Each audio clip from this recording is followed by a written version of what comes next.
Wildcard line, you're on the air. Hello. Good morning. Good morning. This is Ken from Niagara Falls. Yes, sir. A little bit different topic. Okay. I supplied equipment to government contractors in Southern California and covered Edwards Air Force Base and China Lake and that Lockheed Hellendale facility while it was under construction. Interesting job. It was pretty interesting at times. I had to be checked out to get onto Rocket Site Mountain, and that's at Edwards Air Force Base. Yes, sir. And there's a huge building up on top of there, and there's another building inside of that. And as I was being escorted in, the contractor that I was with, we were kind of walking. I was walking behind him, and there was this building, and my hair started standing up. And there was a small, porthole type thing that was kind of not fastened, and curiosity took the best of me. I looked inside, and in that split second later, he grabbed a hold of me and kept putting his finger to his mouth. Don't say a word. Well, pretty much. What? He was pretty intent on it. What had you seen? It was about the size of a Honda Accord, and on each corner it had like an inverted ice cream cone is what it looked like as far as the shape went. Okay. And it was like a thrumming noise. But are you describing it as a craft? It was a craft. It was about maybe 6 feet off the floor with nothing but umbilicals that were attached to the top of it. Oh. And it seemed to I knew it had to be something electromagnetic because my hair was kind of like when my escorts was doing the same thing. Well, a year later he retired, and he came down into our main facility he started a little side business, and I told him I wasn't going to give him a thing until he told me what it was I saw. And he told me that that's where the Star Wars project went when they said it wasn't going to work and became a black project. He said these things, there's about probably 40 or 50 of them up there. And the way he described the way it was propulsed was if you take your hand in a bathtub and pull your hand forward half into the tub, whatever's behind it's pulled into it. He said this thing projects a hole. And it projects it up, forward, back, or whatever. It can't be manned because there's no way that anybody could stand the velocity. And then falls toward the hole. It falls towards the hole. Yeah, wherever that hole is projected is where it falls. Got it. Heard that description of propulsion previously from actually, I think, Bob Lazar. Something very much like that. Well, I saw this in 1989. And at that time, he said there was probably, I think he said there was 45 of them or 48 of them or something up there. And he said, and that's just, he said he couldn't talk about it or anything else, and, you shouldn't really say anything about it either. Well, I'm surprised you got that close, but it sounds like you really had that experience and really saw that, and I really believe you. But to hide something in plain sight would be probably the best thing to do, and there it sits on top of that mountain. Absolutely. All right, thank you. Of course, I'm sure you wish you'd had the brownie with you at the time, but if I could have had those pictures, I'd be in the Enquirers all over the newsstand. Good morning, sir. Very little time, but what's up? I was just letting you know that I'm calling from the darkness of Washington, D.C. Our nation's capital, yes. I've been working in the government for quite some time, and one of your callers did touch on a very important topic, Edwards Air Force Base. Oh, yes. He stumbled on something that we're going to be working on here for quite some time. He's found our new propulsion systems, basically, for spacecraft. And you know this from whatever it is you do in Washington? You could put it that way lightly, yes. I am putting it that way. You're in a position to know what that man saw. You could say that, yes. I did. Basically what he was looking at is it's a gravitational field. In effect, it's creating a very, very small black hole in front of an object, which will pull the object along. You can create it above, below, beside, get your craft to travel in any direction you want. Basically what he discovered was a experimental UCAV. And where did we derive this technology? I think you already know the answer to that. They've been here. They will be here. And we work with them quite closely. Well, you'll have to be our deep throat from here on in then. So you obviously know quite a bit.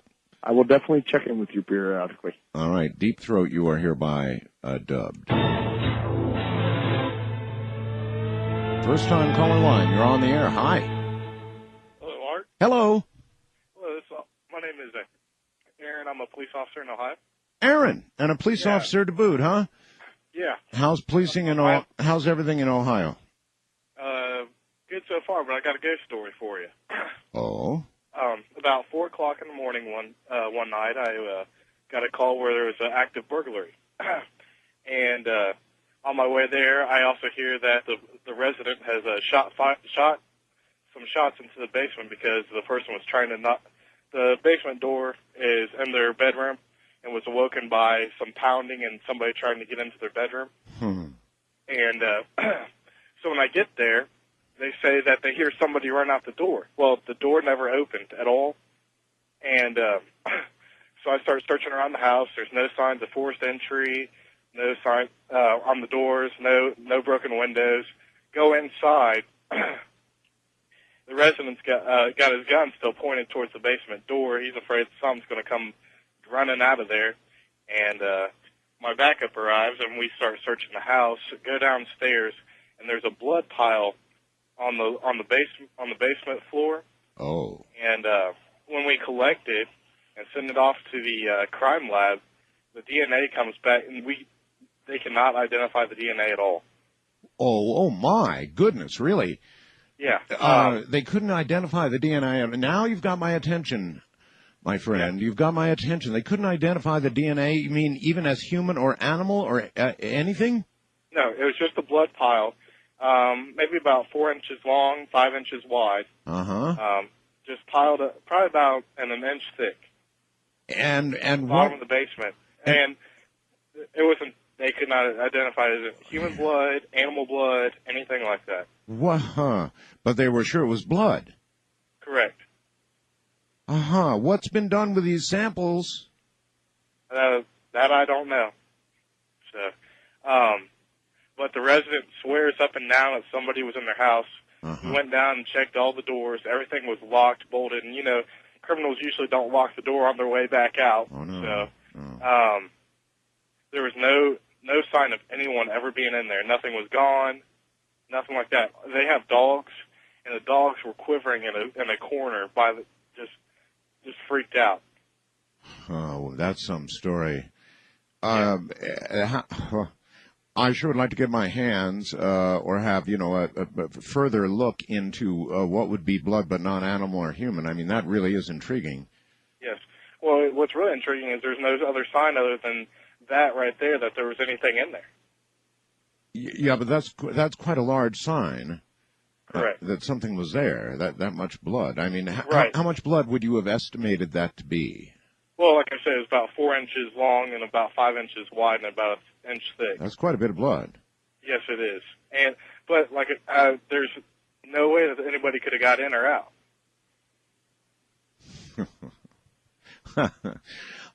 Here's what I would ask. If you could go down to the department, maybe the evidence room, whatever. I mean, surely somebody kept a little bit of such an interesting sample, you would think, you would hope. And could you find out for me if in fact they did? And if in fact they did, could you email me or get hold of me somehow? No, I could try, but I personally can't get. The only person that can access that are the higher ups. So. Of course. It's always the higher ups. Well, do your best, if you would, please. I mean, that's totally fascinating, and I sure would like to have a scientist take a look at some of that blood if they've got any left. Sure. Thanks for the story. No problem. And I'll look forward to, that's interesting, and I would look forward to the follow-up. Blood, that much blood, but not animal, nor is it human. What does that leave? If it's not animal, it's not human, what does that leave? Well, it's kind of a crazy subject, and I got some crazy ideas about it. Well, this is the home of both, so go right ahead. Okay, well, the Roswell thing in 1947, who's to say when that craft crashed, okay, yes, that our government might be rebuilding these crafts and using them for whatever, They've had 50 years to do it. I I wouldn't deny it. It's absolutely possible. And who's to say, now here's the crazy part, the cloning. Yes. Who's to say that maybe they're not cloning pilots, training pilots? Oh, look, I think human cloning is going on. As a matter of fact, there was a story on the news this last hour about the same company that cloned Dolly already being asked to clone. Yeah, I heard that one too. Yeah, so there you go. And you just know damn well that it's going on. Yeah, sure it is. You know, our government's into a lot of things they shouldn't be into. Yep. You know. And probably far ahead of the private sector. But even if you just look at the private sector, you can depend on the fact that it's going on. Right now, for $200,000, right, you can be cloned in the Bahamas. Right. So this genie is out of the bag, and it's not going back. Oh, yeah. You know, the only question is where it's going. Yeah, you take a spacecraft or any kind of craft that flies at the speed of light or, 18,000 miles per hour. People like you and me don't have the response to maneuver one of these craft, split-second decisions. Our mind is on something else. You can't fly a craft like that. You have to have a trained, a human robot, basically, that knows nothing but how to operate that craft. Couldn't agree with you more, sir, and thank you very much for the call. I'm calling up from Hesperia, and I have a story to tell you. Basically, I'll make it fast because I know you have a lot of callers. This clown appeared to me and my wife at night. First, I just saw some bushy orange hair in the doorway. A clown? Yeah. You should be calling George with this, but okay.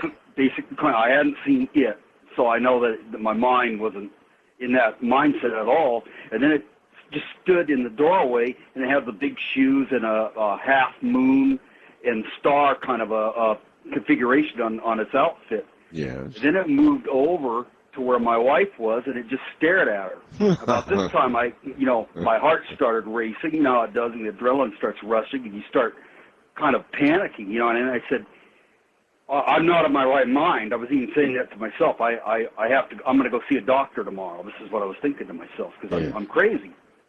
So I tapped my wife, and he says, just tell me. I'm not going to tell you what it is. What's at the foot of the bed? Yes. She got up, and her eyes get big as saucers, and she screams, and she dives underneath the covers.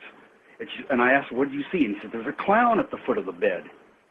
And so I became kind of angry at this point, and then I got up, and I went to squeeze the clown's neck. And right when I went to squeeze the clown's neck, there was nothing there. It disappeared. I want you to make sure and try and call George and tell him the story. He loves clown stories, so plant that one on him, all right? That's a good one. I appreciate your call, sir. Thank you. All right, take care. And so he gave the clown a good old choke.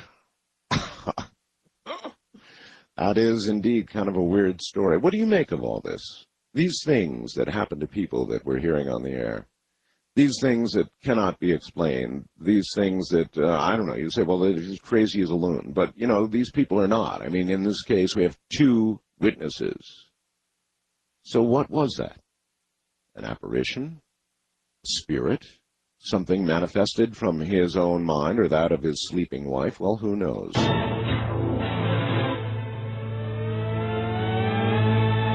Hello?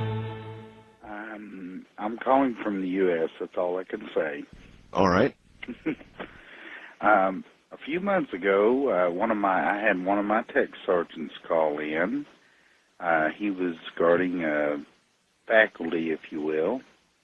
And he asked me to call in. He was guarding a faculty?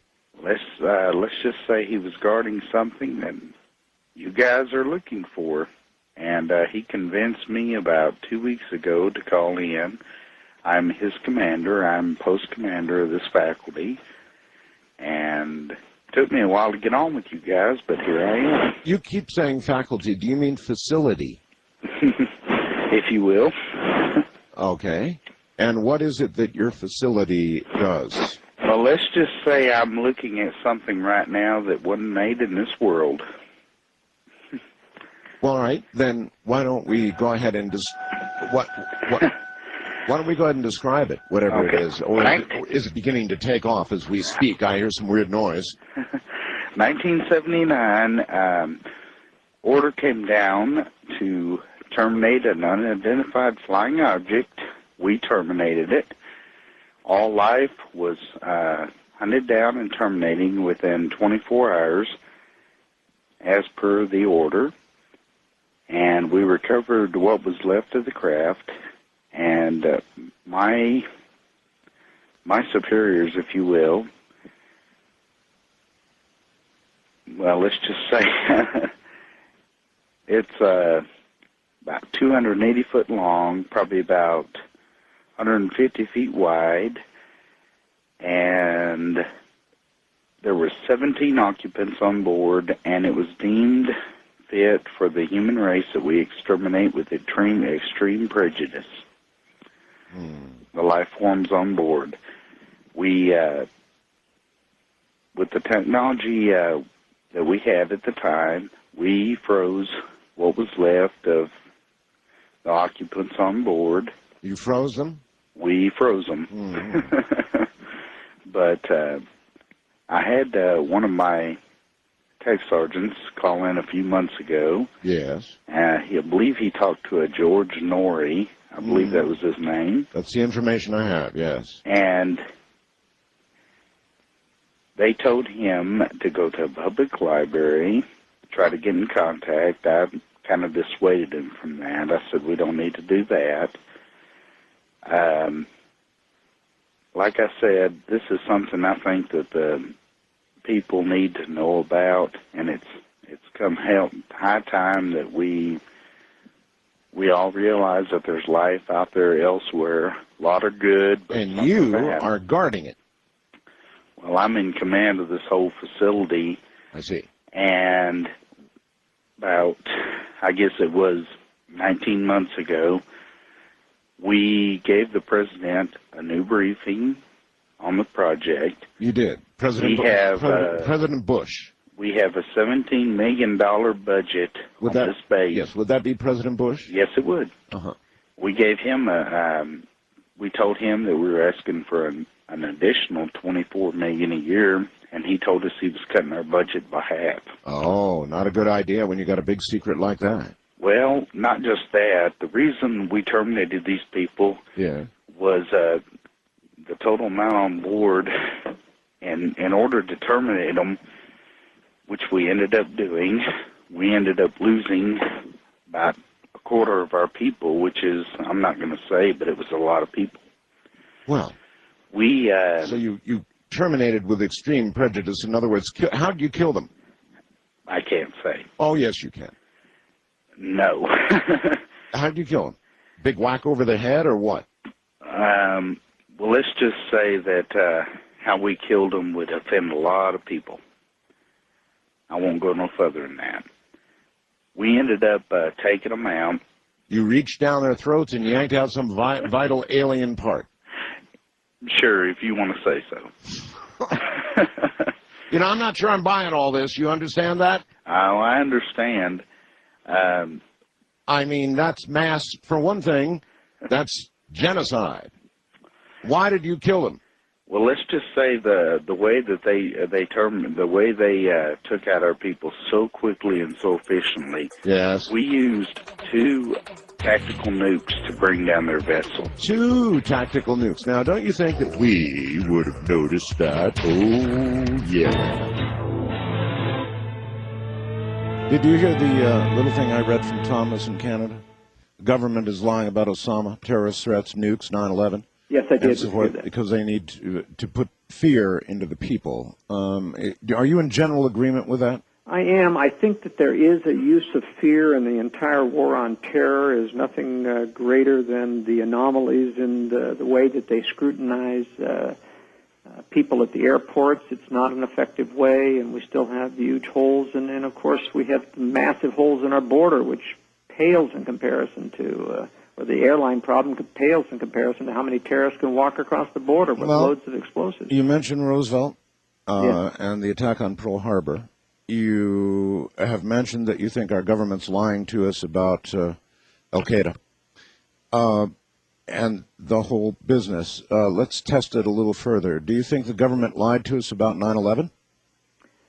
I certainly think that they're withholding some crucial pieces of information, and we have to ask why. For example, that ad that ran before this latest session talked about the 9/11 anomalies. There are some huge ones that the U.S. could easily uncover and explain to the public. For example, on the Pentagon crash, which has tremendous anomalies, they confiscated 2 videos which showed the crash, and they've refused to make them public. You know, if it really is according to the government's version, I mean, why not just let us see the videos? There was a lot of people contend that a plane did not hit the Pentagon. Are you one of those? No. Something obviously went in and crashed into the Pentagon. I think it's very problematic that the Boeing did that kind of damage. The Boeing was clearly there. There's too many witnesses that saw it, but there was also a C-130 chasing it. There was also a 4-engine airliner that the BBC had video footage on the next day, and they showed it. I saw it of an aircraft doing vertical dives in the same vicinity, and it wasn't the Boeing 757. It had 4 engines. You can clearly see it on the video. Okay. It seems to me it's hard to be a little bit pregnant on this issue. I mean, you either think the U.S. Orchestrated this, if not ordered it, which a lot of people think. I'm not one of them, but a lot of people think that. So you kind of either lean in that direction, or you have to recognize that it was a perfectly executed terrorist act that came off virtually flawlessly. And that's quite a bit, you know, for an organization that you say ain't much. So it's like one or the other, and you can't. I mean, that's exactly the anomaly I'm working with, Art. I mean, if they could pull off that kind of precision with people who couldn't even fly a Cessna aircraft and who can't penetrate the borders and do the most minimal normal terrorist act, that's a contradiction that I can't. Well, what road does it lead you down, Joel? Well, it leads me down the road that there seems to be, at best, as I talked to George Norrie on Coast to Coast last year, I said it seems to be at best that there was some facilitation, some looking the other way. For example, one of the biggest anomalies of the... You mean just like Roswell? They saw it coming, and they said, meaning they, our government, said, okay, we need this, scare the hell out of everybody, so we're going to let it happen. Is that what you're saying? That's a possibility. Now, let me tell you, I mean, one of the biggest pieces of evidence that simply cannot be explained by the events is the large pools of molten metal in the bottom of the ruins of the World Trade Center. Yes. I mean, there's only one way you get those huge pools of metal, and that is you use thermite burning charges inside the huge 42-inch or square pillars that are in the bottom of the Trade Center. That didn't happen with airplanes. Somebody had to pack those with charges. The building was shut down the week before for major maintenance. Whole sections of the buildings were cleared out. Okay, then there's only 2 possibilities, Joel. One is that Al-Qaeda was even smarter and more adept and more infiltrated by a giant margin than we even imagine when we're talking about 9/11 as we understand it, right? Right. They'd have to be to achieve what you're talking about. Or, Joel, it was an inside job. Yeah. It has to be one or the other. And I'm just saying that I can't believe Al-Qaeda can do that kind of sophistication, and they can't do anything more with open borders. I mean, it's just too big of a contradiction. So I'm leaning in the other direction. Leaning. But this is one where I don't know how you can be a little bit pregnant. Either you think that we were in on this, that it was some sort of inside job, that we knew about it and let it happen, something that awful. I refuse to believe something that awful, but, you know, I know that opinion is out there, and it sounds to me like you're leaning toward that. Well, you know, I try to be an objective researcher on these things, Art. Let me tell you, it's almost like the JFK assassination. The longer time goes by, the more people come out of the woodwork and say, look, I was carrying the photographs of JFK's autopsy when the wife in the casket came in the front of Bethesda Naval Hospital. He was already in our hospital when that casket came in. Now, those are the kinds of evidences that say, wow, the government's just plain lying to us. And the longer we go through this, the more evidence comes out that the government's lying. And, I have no illusions, Joel, that our government does lie to us, and I have no illusions. I know we are propagandized. However, I haven't taken that leap, that Roosevelt leap, or that 9/11 leap that a lot of people have taken. I think that what happened on 9/11 is what seemed like it happened. They crashed airplanes into these buildings. I mean, clearly the airplanes did crash into buildings. We have lots of video of that. Sure. But you're saying there's so much more. Yeah, we know that there were hijackers. For example, even though the FAA has got a gag order on it, it did not release the tape recordings of the pilots talking to the ATC centers. We have a private airliner who was recording their own airliner's conversation with Cleveland Center as they were discussing the hijacking of Flight 93 that crashed in Pennsylvania. So we have the recording of the pilot of Flight 93 pressing the wrong button and telling the passengers, he was actually talking to the whole world at Cleveland Center, that there's a bomb on board for the passengers to prepare for it. And we have also a lot of expletives and shouting and yelling coming out over the microphone. We also have one of the aircraft that saw the plane explode in the air. Now, that's right there. Cleveland Center knew that. That was never told to the 9/11 Commission. That means the government had told them not to tell. Why would the government do that? Do you believe the 9/11 Commission report in its finality was a complete whitewash of what happened? I think it was about a 50 to 60% whitewash. It did tell many correct things, but it carefully omitted the weightier evidence that would point to the things the government needs to tell us about that they aren't, like vectoring the F-16s to Flight 93 and shooting it down. I mean, New Hampshire Air Traffic Controller testified that he vectored them to. We knew there were F-16s there. The engine was found 6 miles from the crash site. Well, there were two stories. One story was the heroics of the passengers of Flight 93, and the other story, told more quietly behind the scenes, is that it was shot down. You're saying it was shot down? Absolutely. But I just say what I feel on the air, and the consequences, I guess, be damned. George W. Bush, I am sure, is a fine man. But he creeps me out. He's, there's something about his eyes. Maybe it's that he looks so much like his dad. It's deja vu all over again. I'm not exactly sure what it is, but I'm just not fully comfortable with man yet. Maybe I should interview him. Hey, George, you want to come on and be interviewed up here? Maybe that would help. There's just something that does not make me comfortable with him.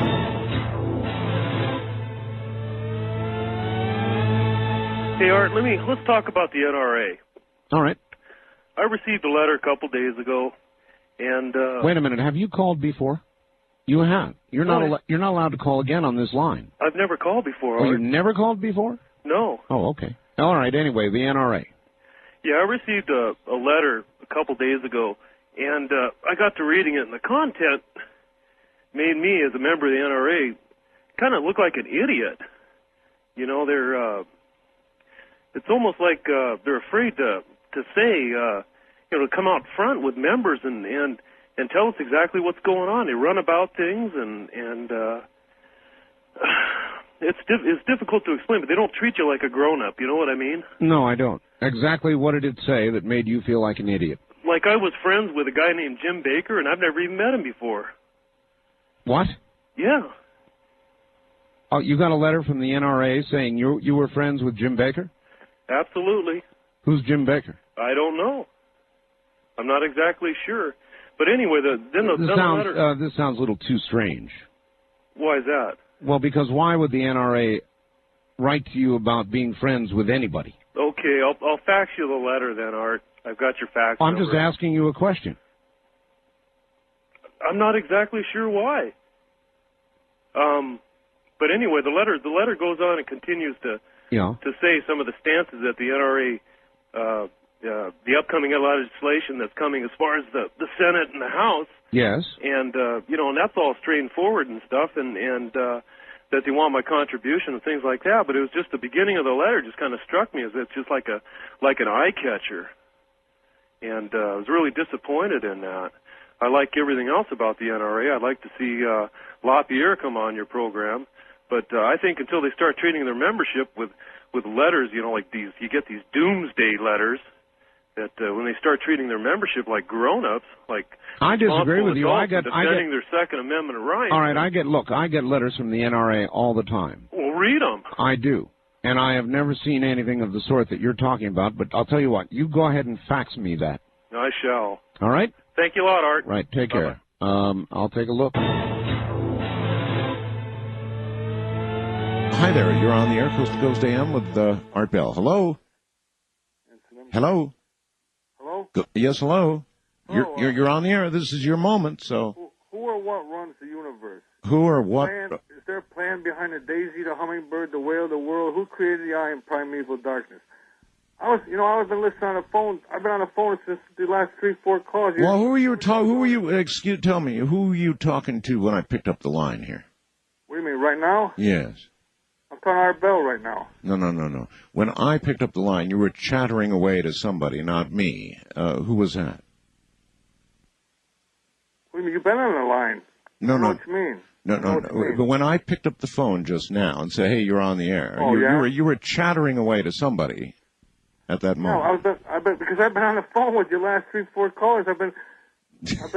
I thought there was, No. I don't know if you could hear me, but I was talking anyway, and I thought they could hear me. I see. So you thought you were on the air the whole time. I see. Well, No, I knew I wasn't on the whole. I mean. Okay. Well, then you were just rehearsing then.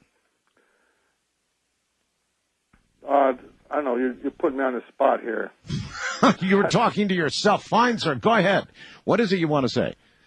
Well, I believe I saw Virgin Mary. I believe I saw a ghost in 1977 around that time. I believe I saw my mother's ghost, and she's still alive. My father died in '98. I believe I heard his whisper a week after he died. And I believe I was in a comatose state of mind for a little while one time, and I believe I seen a black-haired Jesus Christ appeared in a coma to me. Lots of your stories. I've been talking for a long time. Too bad I didn't all record. I thought in case I've thought it was all. Forget what to say, that you have it all on tape or something. You could tell me what I was talking about if they, so I wouldn't miss anything. But all right, listen, I got to scoot. I appreciate the attempt and all the things that you apparently have seen, and even all the things we didn't get to hear about because you were doing them 4 to 5 minutes before I arrived on the line. But you've apparently seen quite a lot, and who are we to say that you did not? A wildcard line, you're on the air. Hi. Yeah, Art. Hello. Yeah, I was telling you earlier about Billy the Kid. You told me to hold on. Yeah, I did. But go ahead. Billy the Kid. What about Billy? Okay, well, there's supposed to be, there's a sheriff of Tobacco County. Can I say his name? Well, it's not necessary. Okay, well, anyway, he's a sheriff of Tobacco County, yes. And he's getting a court order to exhume the grave. It's been on the news all over the country the last couple of weeks. And I think the reason why they're doing it is because there's always been people that were close to Billy that claimed that was not him, that Pat Garrett killed, that the whole thing was staged so the Calvary and everyone else would quit looking for him. Really? Yeah, I wish you could get the sheriff as a guest on your... And so the sheriff is asking for the body to be exhumed so they can straighten out whether that's really the body of Billy the Kid? Right, because apparently they're getting the DNA from his mother. Really? So I think she was buried in Silver City, New Mexico. And then there's 2 guys that claim to be Billy the Kid in 1950 when they were like 92 years old and get ready to die. Right. Well, did you know about that, Brushy Bill Roberts? No, I didn't follow the story, but that's fascinating. Okay, now, did you see the movie Young Guns and Young Guns 2? Yes, Young Guns I saw, yes. Okay, well, in Young Guns 2, it starts out in 1950, and this actually happened in 1950. This 92-year-old guy comes out of the desert, and he met an attorney, drives up in a 1949 Chevrolet, and he's getting ready to die, and he wants to go before the New Mexico governor to get the pardon that Governor Wallace promised Billy the Kid in 1881 if he would turn state's evidence against the bad guys, the Lincoln County War. And he had several older people that identified him, the real Billy the Kid, but he was not given his pardon. So anyway, I guess they're trying to settle this once and for all, but I wish you, and I think there's a lot of your listeners out there would wish that you could get the sheriff of Tobacco County as a guest on your show. All right. Suggestion noted. Has anybody noticed that Westerns are coming back? Have you noticed, in fact, with a vengeance, all of a sudden we're beginning to get Westerns again. I think it's great. You seen the one on HBO yet? They kind of hope to follow up The Sopranos with their new hit.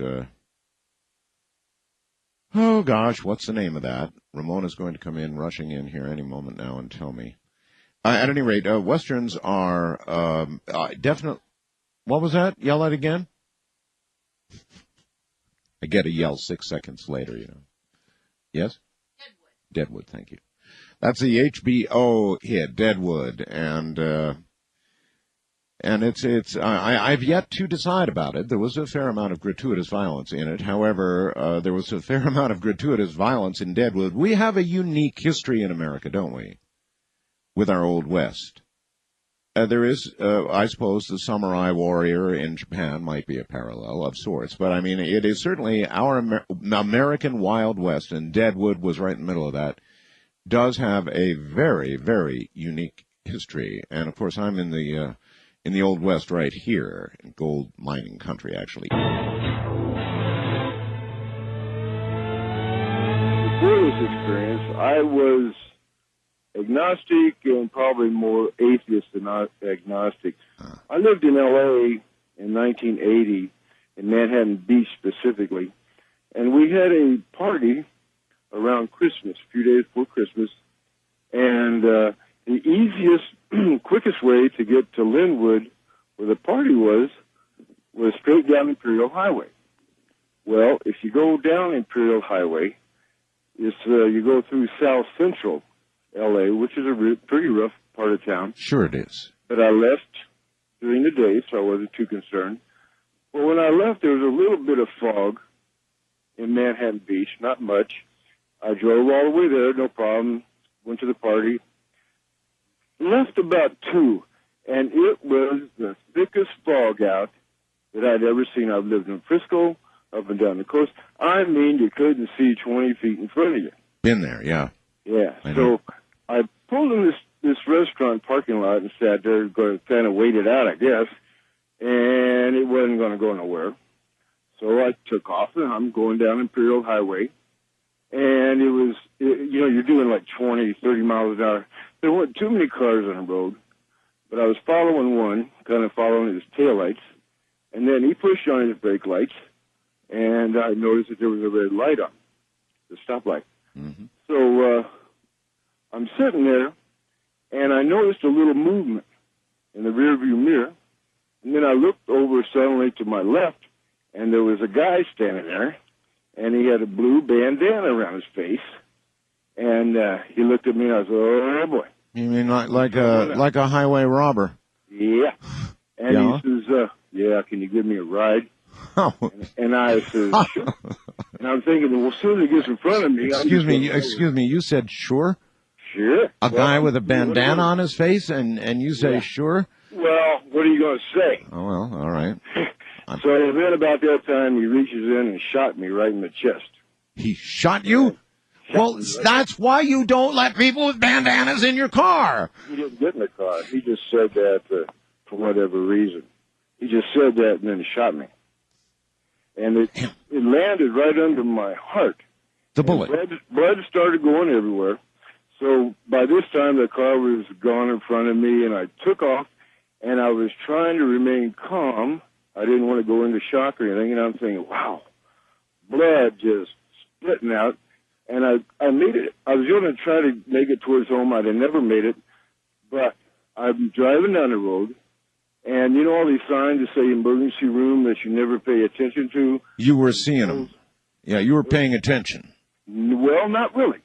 But this big beam of light was shot right towards this sign. I would have never seen it. My head would not have shown it, would not have lit it up. This big beam of light. Lights up. My God. Went up. It said emergency room, and it had an arrow going to the left. This is like an Imperial and Wilmington, and then going west. and it was Martin Luther King Hospital. If you're going to get shot or stabbed, that's the place to go, because they got a trauma center on standby. Holy smokes. What's your first name again? Steve. Steve? Yes. That's an incredible story. So you were shot. It was near the heart. How did you make out? Well, I drove. I saw the sign, and I thought, well, hell, that's probably a pretty good place to go right now. And I drove down there, and I parked right in front of the double doors and went crashing through. And just, that was the last thing I remembered till I woke up. And so they successfully retrieved the bullet. You're alive, telling the story. They left the bullet in. They said it would have done more damage if they'd have gone in and tried to get it out, but they were able to open me up and suture the. Okay, what about the masked man that shot you? Did they catch anybody? Nah, it was. They got so many shootings down there. Why were you shot? I mean, usually it's a carjacking or something, right? I had a brand new Chrysler. Oh. And, all he would have had to done was say, hey, man, I want your car. Yeah. Point the gun at me, and I just thank God he didn't shoot me in the head. But, when just an instant before he shot me, he turned his head to the left like he didn't want to see the blood. Yeah. He was going to pull me out of that car, leave me right in the middle of the highway, Imperial Highway, and jump in my car and go. And I've often wondered what he thought when he saw me driving down there. He probably thought he missed. Yeah, he probably did. If I hadn't seen that sign with that big beam of light that came out of nowhere, I would have never made it. I'm with you, Steve. All right, that's an incredible story, man. Thank you. Yes, sir. Yeah, take care. That's an incredible story. Shot in cold blood. And for I guess probably as part of a would-be carjacking here or something. Wow, what a story. And a beam of light down on emergency room to the left. I wonder who does the intervention. Don't you? Who is it intervening in those kinds of cases? Who would that be? Would that be an angel? Would that be a relative of yours now passed on? Would that be God? Many possibilities.